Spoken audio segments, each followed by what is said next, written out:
Nous voici ici rassemblés aujourd'hui pour mettre en place et explorer les fonctionnalités de la plateforme numérique de gestion des agents contractuels de l'administration publique. La contribution conjuguée des technologies de l'information et de nombreux modes d'organisation de traitement des dossiers des agents contractuels se veut être une réponse d'amélioration du fonctionnement de l'État, bien entendu, d'un État moderne. C'est pour le gouvernement de la République une étape significative dans sa quête d'efficacité, d'efficience, de transparence et d'assainissement de nos institutions. Comme vous le savez tous, la fonction publique met à la disposition de l'administration l'ensemble des ressources humaines nécessaires à l'accomplissement de sa mission principale, qui consiste à offrir des services à la population et à créer les conditions propices au développement et à la modernisation du pays. Notre mission à la primature est justement de coordonner à travers l'OMRH la mise en place de systèmes informatiques de gestion des ressources humaines, tant pour les emplois permanents que pour les emplois non permanents. Je voudrais profiter de cette occasion pour insister et rappeler qu'au terme des dispositions constitutionnelles et légales, la fonction publique repose sur un système de carrière. Cependant, des agents contractuels peuvent être engagés selon les nécessités des services publics pour des périodes déterminées afin d'occuper des emplois non permanents. En d'autres termes, le recrutement des agents permanents ayant le statut de fonctionnaire nommé par le Premier ministre en vertu de l'article 160 de la Constitution est la règle et l'appel aux agents contractuels est une exception, selon l'article 6, alinéa 2 du décret du 17 mai 2005 portant révision du statut général de la fonction publique. Or, le constat est que l'emploi d'agents contractuels est un nombre significatif et ceci est une caractéristique majeure de l'emploi public et ce, de manière régulière, ce qui est plutôt exceptionnel. Le gouvernement de la République est fortement conscient de ce problème et s'engage résolument à apporter les corrections nécessaires par la voie de la modernisation du cadre de gestion des agents contractuels que nous offrent les différentes fonctionnalités de la plateforme numérique qui vous sera présentée à l'occasion de notre rassemblement aujourd'hui. En utilisant l'informatique pour catalyser la réforme de l'État, nous avons vu une certaine facilitation dans le recrutement et la gestion des agents contractuels, et ceci afin d'améliorer à la fois l'efficience du fonctionnement interne de la gestion des bases de données, la performance du service public offert et finalement l'efficacité de la politique d'administration publique numérique. Il est attendu que chacun de nous, en fonction de nos responsabilités respectives, doit s'employer à s'approprier cette nouvelle plateforme qui va induire de profonds changements dans le service public. C'est une opportunité à saisir pour renforcer l'efficacité des services administratifs de l'État. La capacité d'adaptation d'un système informatisé permettra à l'État de comprendre les raisons de la croissance du nombre des agents contractuels, d'identifier les emplois qu'il occupe et ainsi l'État pourra assurer une meilleure régulation de leur statut et des pratiques de recrutement dans les différentes structures de l'État par les divers employeurs publics. Nous voici arrivés au moment de présenter la plateforme de gestion des agents contractuels de l'administration publique. Avant tout, nous avons quelques avantages que la plateforme a apporté dans la gestion contractuelle. Tout d'abord, la permettre contractuelle année 2023-2024 inscrit tête. Comme ça, chaque contractuel va dire responsable côté la travail là, moi là, moins disponible, moins voulait continuer. L'État pour être capable de connaître combien contractuels qui dans l'administration publique là, qui côté yo yé, qui profil yo, combien yo paye yo pour service yo rend population. Ça pourra permettre de mettre l'ordre dans les affaires gros différences qui gagnent dans l'argent y a touché. La plus facile pour renouveler le contrat, pour moun yo besoin encore dans l'administration. L'État connaît qui moun, qui ça y a fait, qui côté, la capable de combattre les affaires corruption. J'en nous tous connaissons déjà, combattre corruption, important en pile pour le Premier ministre Gary Coney. Qui rapport réunion ça a gagné avec sécurité? Je suis côté même mon demandé moi comment me faire pas en bas m'a occuper sécurité.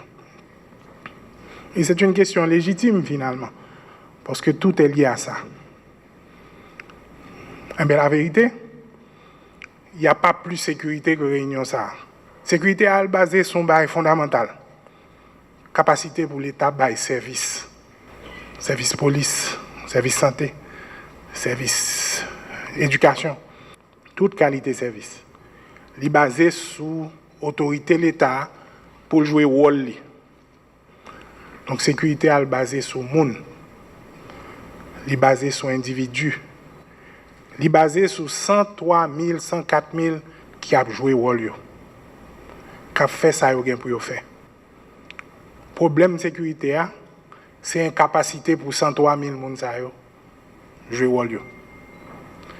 Je dis à nous, nous venons lancer une plateforme. Nous venons redémarrer comment l'État va jouer rôle. Comment nous établir l'autorité dans chaque communauté. C'est pour ça que c'est important pour nous aujourd'hui. Donc, plus fondamental, c'est ça que fait, je demande toute ministre pour là aujourd'hui. Je demande toutes les ressources humaines pour là aujourd'hui. Et je veux que les gens qui nous comprennent que c'est le premier pas sécurité, c'est ça. Déficience, nous, dans la sécurité, vient du fait que 103 000 fonctionnaires ne sont pas en mesure de jouer rôle pleinement. Deuxième point essentiel, nous fait aujourd'hui, construire l'administration publique là, les ressources humaines. C'est une structure qui est plus importante qui gagne pour l'organisation. Responsable des ressources humaines, son personnage clé lié. Depuis 2 mois là, je trouve que dans la majorité des organisations, son personnage qui est complètement effacé. Le moment des employés que je rencontré, est-ce qu'on a un terme de référence? Et assez souvent, depuis ministre jusqu'à mon cap suivi barrière. Le moment des est-ce qu'on recrute à travers un processus transparent? Est-ce que j'aime faire évaluation de performance pour? Est-ce qu'on a une option de mouvement de l'administration publique là? Est-ce qu'on connaît sur qui base de déterminer le salaire? Nous, dans cette salle-là, nous avons une réponse à toutes questions. Et nous comprenons pour qui ça en aval, nous venons l'État pas qu'à jouer rôle. Encore une fois, je dis, ce n'est pas une discussion sur une plateforme. C'est une discussion comment on a les ressources humaines qui sont dans cette salle-là, les moyens qu'il faut pour jouer rôle. Pour que fini le temps que les ministres vont faire au SBAO pour le jour non de l'administration sans aucune explication. Mais ça m'a dit tout pour les gens qui ont les ressources humaines, tout, ils prennent responsabilité pour dire, monsieur le ministre, non, ça n'a pas respecté la procédure. Fini le temps, en tout cas, sous 2 ans à plat, côté non même monde parce que vous avez appartenance à X ou à Y. Il faut qu'il y ait une raison, il faut qu'il y ait un motif. Le salaire moyen dans l'administration publique, c'est 35 000 gouttes, ce n'est pas normal. Il faut que nous établions un système côté que nous avons l'État qui est efficient, côté monde travail que nous touchons normalement. Pour ce faire, des instruments comme ça, les ressources humaines et l'État, capacité pour éliminer sac de trop, renforcer sa cap de travail, créer les conditions et l'environnement pour que l'État puisse jouer rôle. Et l'État qui veut jouer rôle, c'est 103 000 personnes qui pour faire ça, pour faire. C'est ça que nous venons faire là aujourd'hui. C'est pourquoi réunion ça en plein moment où on a planifié stratégie sécurité aussi importante. Je dis à m'pas chiffre là. Mais puis gros défi c'est que pas gain assez police et pas gain assez l'armée n'a pas corriger ça.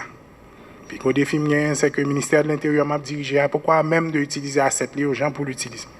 Premier pas, c'est pour me comprendre combien de monde dans l'administration publique là, combien de besoin qui travaille à faire, comment il a contribué, comment m'a utilisé pour me capable maximiser l'impact sur le terrain. Deuxième gros problème de l'administration publique là, c'est structure. Nous présenter ça l'autre jour, nous voyons que la grande majorité de l'administration publique là, dans la deuxième tranche de moyenne d'âge relativement élevée avec très peu de jeunes et certainement très peu de femmes. Ça sont bails nous voulons profiter de transition pour essayer dans la mesure du possible corriger. Pour nous créer des opportunités pour que les jeunes et des femmes capables de rentrer dans l'administration publique là et faire carrière. Un auteur anglo-saxon qui dit il ne faut jamais perdre l'opportunité d'une bonne crise. Crise là, c'est l'opportunité, ça a le présenté gagner là. Pour nous repenser pour qui ça nous côté nous est là et que pour nous prendre des actions décisives pour ne pas jamais retendre là-dedans. C'est pour ça nous la aujourd'hui. Le prétexte, c'est certainement la plateforme, mais le fond, c'est une volonté de sortir définitivement de là où nous sommes et de manière irréversible. Et c'est à ça que je vous invite aujourd'hui. Nous sommes donc réunis ce matin pour le lancement de la plateforme numérique de gestion des agents contractuels de l'administration publique haïtienne. Et votre présence ici témoigne de l'importance que le gouvernement de transition accorde à cette initiative stratégique. Le but, ça a été présenté, c'est de faire l'inventaire de ceux aujourd'hui qui tombent sur la rubrique contractuelle. Je peux déjà vous dire, il y en a qui sont dans la salle qui peuvent en témoigner. Le premier exercice que nous faisons dans le ministère de l'Intérieur, nous demandons directeur technique combien contractuels qu'on gagne la caillou, ça veut dire qu'ils répondent de où. Et là, nous faisons exercice là sous 85% direction technique, si mes souvenirs sont bons, nous sommes à moins que 15. Donc ça veut dire qu'il y a moins que 15 directeurs techniques qui disent nous que nous avons un contractuel dans le alors que dans le ministère PAMNAM, il y a presque 600 contractuels. Il faut que nous comprenions côté monde ancré, côté basé, qui est-ce qui supervise, comment ils évaluent les performances, qui ça a fait pour nous, comment nous améliorer les conditions de travail. C'est ça l'objectif. Pour qu'on puisse réussir, donc, ça est nécessaire que surtout nous-mêmes qui sommes dans les ressources humaines, nous avons un contact de proximité avec toutes. Nous ne pas créer aucune psychose. Nous ne sommes pas là pour nous faire une chasse aux sorciers, au contraire. Il faut nous cacher avec eux pour nous expliquer au processus là, pour nous expliquer aux plateformes, pour nous expliquer aux objectifs là surtout, pour nous accompagner dans l'enregistrement, pour qu'en fait, sur le budget de l'année prochaine, nous sommes capables rapidement assurer que nous avons les moyens qu'il faut pour pouvoir travailler.